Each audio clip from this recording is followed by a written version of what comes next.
Halo guys, kembali lagi di channel Rajaul Khairi dan selamat datang di game Whiteout Survival.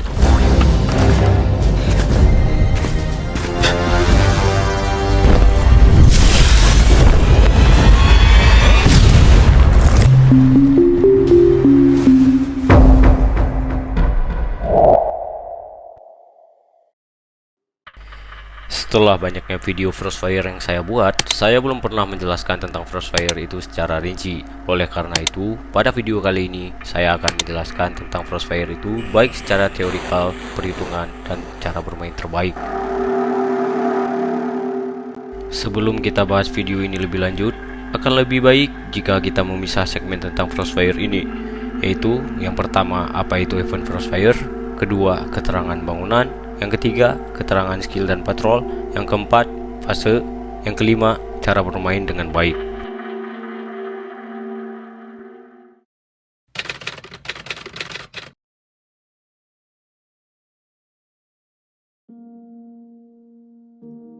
Frostfire adalah suatu event di mana kalian akan saling mengejar poin pribadi atau yang biasa disebut Oracle Cum selama 30 menit untuk menentukan peringkat kalian selama di medan tempur.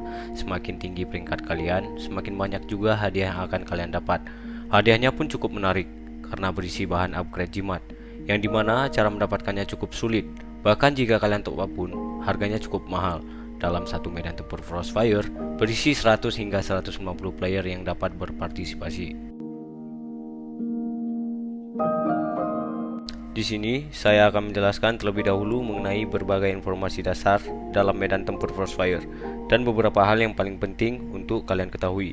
Yang pertama, sebelum kalian memasuki medan tempur Frostfire, pastikan tidak ada pasukan di luar pemukiman, baik itu bertani, menyerang, mengintai, dan melakukan kegiatan di luar pemukiman kalian. Karena jika masih ada pasukan di luar pemukiman, kalian tidak akan dapat masuk atau berpartisipasi ke dalam Frostfire ini. Nah, perlu kalian tahu bahwa semua bonus kota berfungsi di sini, kecuali bonus farm, bonus kecepatan barisan, buff presiden ataupun perjanjian lainnya. Dalam medan Frostfire ini, tidak akan ada pasukan yang terbunuh selama pertempuran, dan setiap pemain juga tidak dapat menyerang tungku pemain lain, karena kalian hanya dapat bertempur dalam perebutan bangunan. Jika kalian terlibat dalam suatu perebutan bangunan dan kalian kalah, pahlawan yang kalian gunakan dalam pertempuran tersebut akan memiliki cooldown selama 5 menit untuk dapat digunakan kembali. Namun sebaliknya, jika kalian menang dalam perebutan bangunan, pasukan kalian akan otomatis disembuhkan.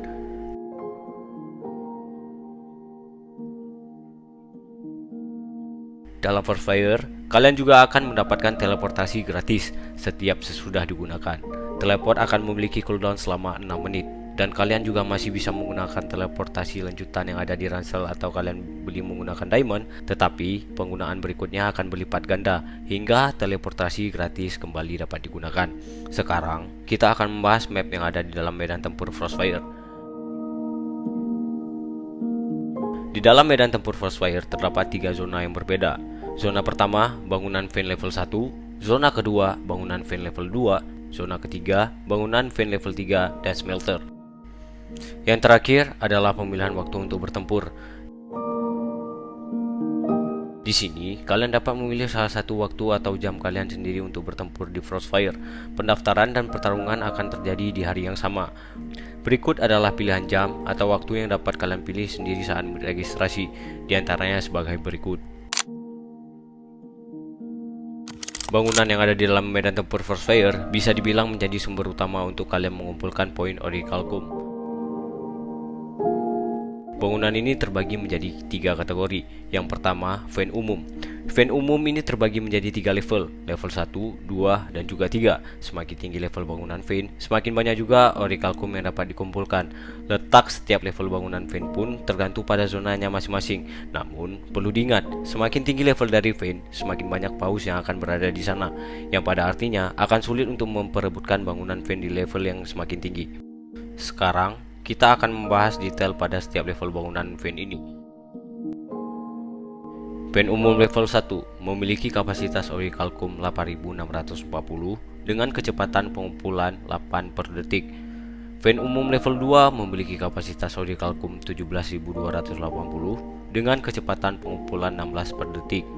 Sedangkan level 3 memiliki kapasitas Orichalcum 34.560 dengan kecepatan pengumpulan 32 per detik. Yang kedua ada Fan Outburst.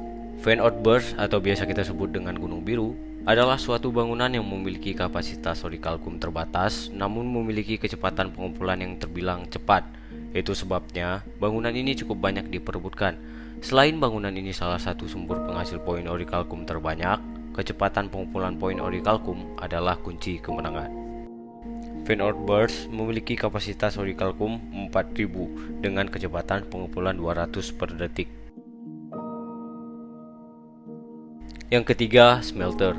Smelter atau biasa kita sebut Gunung Tengah adalah sebuah bangunan yang akan menghitung dari lamanya kalian berada di gunung ini. Kalian akan saling memperebutkan poin kedudukan. Karena poin yang didapatkan dari Gunung Tengah ini sangat bersifat urgensi atau berkaitan dengan kecepatan. Kecepatan yang dimaksud adalah dengan cara secepat mungkin untuk barisan kalian menduduki Gunung Tengah ini walaupun hanya 1 detik. Sayangnya 0,5 detik tidak akan terhitung dalam leaderboard kedudukan. Smelter secara teori akan menghitung lamanya kalian menduduki gunung ini. Maka peringkat kedudukan kalian akan terhitung dari seberapa lama kalian menduduki gunung ini. Inilah yang mempengaruhi peringkat kedudukan yang dapat dilihat saat hasil peringkat sudah dinyatakan oleh sistem. Semakin tinggi peringkat, semakin banyak juga bonus poin yang akan ditambahkan secara instan setelah pertempuran berakhir. Poin kedudukan dapat dilihat pada tabel leaderboard khusus Smelter. Berikut adalah bonus poin Orichalcum yang akan kalian dapatkan sesuai peringkat. Skill dan tentara patrol adalah dua hal yang saling berkaitan dalam Frostfire. Dikarenakan kalian perlu membunuh tentara patrol terlebih dahulu untuk mendapatkan botol XP, guna kalian dapat mengaktifkan skill yang kalian inginkan. Banyak player pemula yang sedikit salah tentang hal ini. Biasanya, mereka mengirimkan pasukan mereka untuk membunuh patrol dengan jarak kurang lebih 20 km ke atas. Ini akan sangat membuang waktu player tersebut, dikarenakan efisiensi waktu di sini sangat penting. Perlu diingat, pertempuran Frostfire hanya terhitung selama 27 menit di luar hitungan fase persiapan. Karena efisiensi waktu ini sangat penting, maka saya sangat menyarankan agar kalian tidak mengirim pasukan untuk membunuh tentara patrol dengan jarak yang cukup jauh. Selain itu akan cukup memakan waktu, itu juga akan menghambat efisiensi perolehan poin kalian. Sebaiknya kalian menggunakan waktu kalian dengan efektif, dengan cara mencari patrol yang terdekat, menduduki Fan yang masih memiliki patrol, mengumpulkan batu Orichalcum jatuh dari serangan barusan, dan menduduki Fan hingga tentara patrol yang dapat diserang muncul kembali. Tentara patrol sendiri terbagi menjadi dua level. Semakin tinggi level tentara patrol yang kalian bunuh, semakin banyak juga botol XP yang kalian dapatkan. Di sini kita bisa melihat bahwa kita akan mendapatkan sejumlah 75 botol XP ketika membunuh tentara level 1 dan 150 untuk tentara level 2. Untuk membuka semua skill yang terkunci, kalian perlu mengumpulkan 2300 total botol XP. Dengan kata lain, kalian perlu membunuh 16 tentara patrol level 2 atau 32 tentara patrol level 1. Itulah mengapa tidak hanya paus, semua player sangat memperebutkan tentara patrol level 2. Perlu diketahui, tentara patrol akan spawn kurang lebih 3-4 menit sekali dalam satu map. Oleh karena itu, tidak jarang kita menemukan situasi saat mencari patrol otomatis itu akan berjarak cukup jauh dari markas kita. Bisa saja jaraknya mencapai 60-100 km, dan juga ada situasi patrol tidak ditemukan sama sekali. Setelah kita membahas tentara patrol secara basic, maka kita perlu membahas tentang skill. Skill ini berguna untuk efisiensi kalian dalam mengumpulkan poin Orichalcum. Terdapat 5 skill dari 10 pilihan yang dapat kalian aktifkan dengan cara membunuh tentara patrol. Tingkat pertama dapat dibuka ketika telah terkumpul 200 botol XP, tingkat kedua hanya butuh 500 botol XP, tingkat ketiga 900 botol XP, tingkat keempat 1500 botol XP, dan tingkat kelima 2300 botol XP. Skill 1 yang kiri, di sini kalian akan otomatis mendapatkan 1080 unit Orichalcum tambahan per menit. Skill kanan, dengan mengalahkan tentara patrol level berapapun, kalian akan mendapatkan 1500 unit Orichalcum tanpa cooldown. Skill 2 yang kiri, menambahkan total jumlah pasukan yang dapat kalian kirim dalam satu barisan sebanyak 12.000 troops.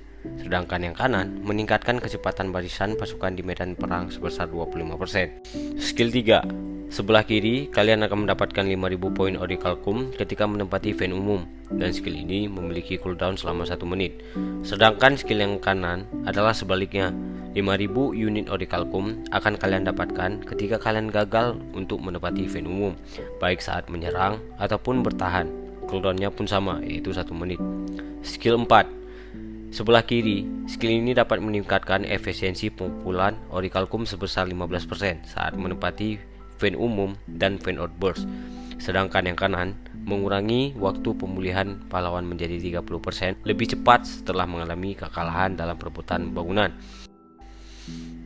Khusus skill 5, skill kiri ini berfungsi untuk meningkatkan letalitas pasukan kalian sebesar 66% selama 60 detik setelah skill ini diaktifkan. Skill ini hanya berlaku pada pasukan yang dikerahkan saat ketampilan aktif. Skill kanan, kalian akan mendapatkan 50 Orichalcum tambahan per detik selama 1 menit saat menduduki vein umum dan gunung biru. Skill ini juga hanya berlaku pada pasukan yang dikerahkan saat ketampilan aktif. Lantas, skill mana yang perlu diambil? Situasi dalam medan pertempuran bisa berbeda-beda. Ini dapat mempengaruhi skill yang perlu kalian ambil nantinya.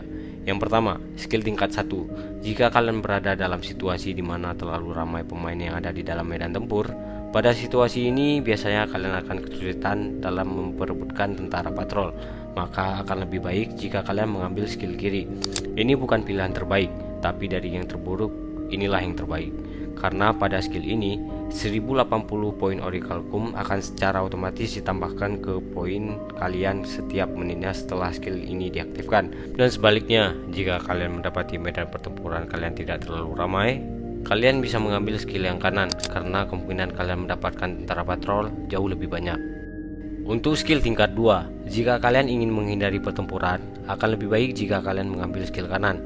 Skill ini berfungsi untuk meningkatkan kecepatan barisan kalian. Ini akan cukup berguna untuk mempersingkat waktu kalian dalam mengirim pasukan ke vein maupun menyerang patrol. Dan jika kalian ingin memperkuat pasukan kalian dalam pertempuran, kalian bisa mengambil skill kiri. Skill ini berfungsi untuk meningkatkan jumlah pasukan yang kalian kirim sebanyak 12.000 troops. Jadi, kalian akan lebih kuat karena memiliki jumlah pasukan yang lebih besar. Skill tingkat 3, hampir semua pemain WOS yang saya temui mengambil skill kiri. Karena untuk mengaktifkan pasif dari skill ini, kalian hanya perlu menduduki vein umum level berapapun. Sedangkan skill yang kanan, kalian harus kalah dalam perebutan vein umum, yang dimana skill yang kiri jauh lebih mudah untuk diaktifkan. Kedua skill ini memiliki cooldown yang sama, yaitu 1 menit untuk menghidupkan pasif skill ini. Skill tingkat 4, kalian dapat memilih skill sesuai gameplay kalian sendiri. Kalian lebih memilih ingin bermain agresif atau bermain dengan aman. Skill yang kanan lebih cocok untuk kalian yang bermain agresif, yang dimana skillnya membantu mempercepat pemulihan pahlawan kalian ketika mengalami kekalahan. Sedangkan skill yang kiri, di sini kalian akan mendapatkan bonus kecepatan pengumpulan poin Orichalcum dari vein umum maupun vein outburst. Skill ini sangat cocok untuk kalian yang ingin bermain safe atau fokus mengumpulkan poin pribadi dan menghindari pertempuran atau perebutan bangunan. Skill tingkat 5, seperti yang saya jelaskan pada segmen pembahasan skill tadi, skill ini perlu diaktifkan secara manual, dan masing-masing dari skill kanan ataupun kiri memiliki cooldown yang sama, yaitu 5 menit. Skill ini hanya aktif selama 1 menit setelah skill diaktifkan. Penerapan skill ini hampir mirip dengan skill tingkat 4 tadi, di mana skill yang perlu kalian ambil tergantung pada bagaimana cara bermain kalian.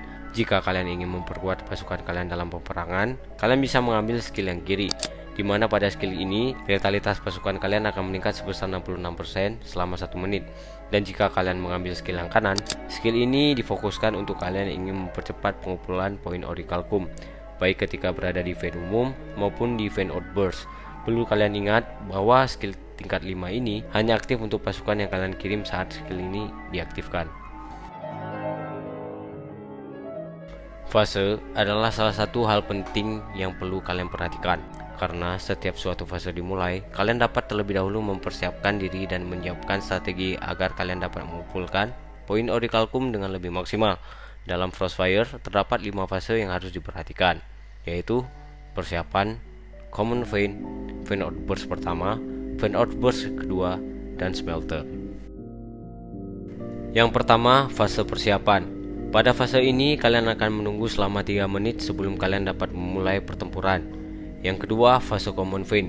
Fase ini dimulai pada menit 27. Pada fase ini, pertempuran telah dimulai untuk saling mengejar poin orichalcum. Yang ketiga dan keempat, ada fase Fan Outburst. Ini adalah fase di mana Fan Outburst atau gunung biru muncul di seluruh medan pertempuran. Fan Outburst muncul sebanyak 2 kali, yaitu pada menit 20 dan menit 10. Pada setiap kemunculannya, terdapat 3 fase kemunculan berulang setiap menitnya. Jadi, semisal pada menit 20 dimulai, Fan Outburst akan spawn berulang sebanyak 3 kali, yaitu pada menit 20, 19, dan 18. Begitupun juga pada menit 10, 9, dan 8. Sebagai catatan, notifikasi spanduk pengumuman di bagian atas layar akan muncul 60 dan 10 detik sebelum Fan Outburst akan muncul sebagai pengingat kalian. Fase terakhir atau fase kelima ada Smelter. Pada fase ini, Smelter atau gunung tengah ini akan muncul pada menit 7, yang dimana poin tambahan yang kalian dapatkan dari bangunan Smelter ini tergantung peringkat kedudukan kalian sesuai seperti yang saya jelaskan detail bangunan di awal video.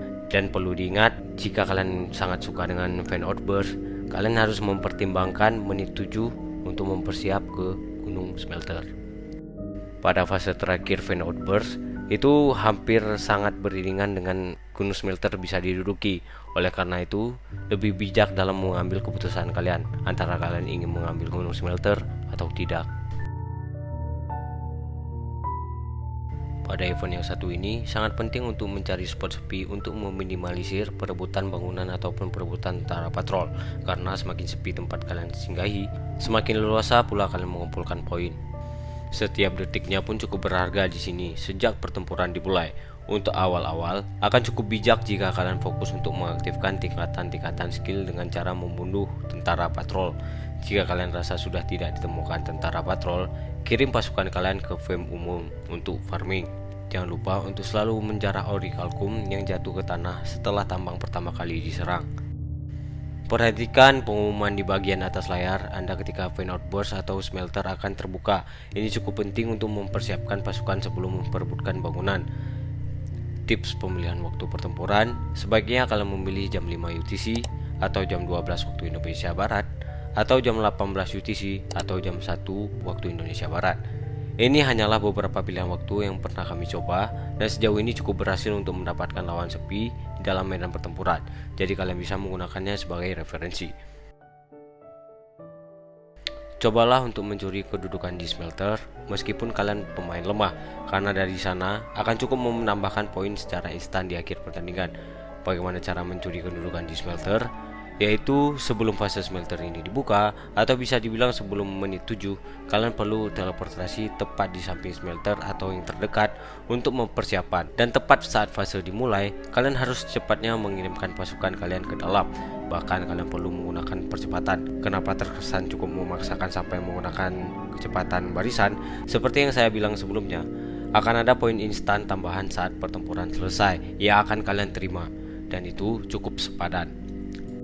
Pada Frostfire ini juga diperlukan kecepatan tangan dan pengamatan yang akurat, karena siapa yang lebih dahulu menduduki suatu bangunan ataupun membunuh tentara patrol, maka dialah yang mendapatkan poin.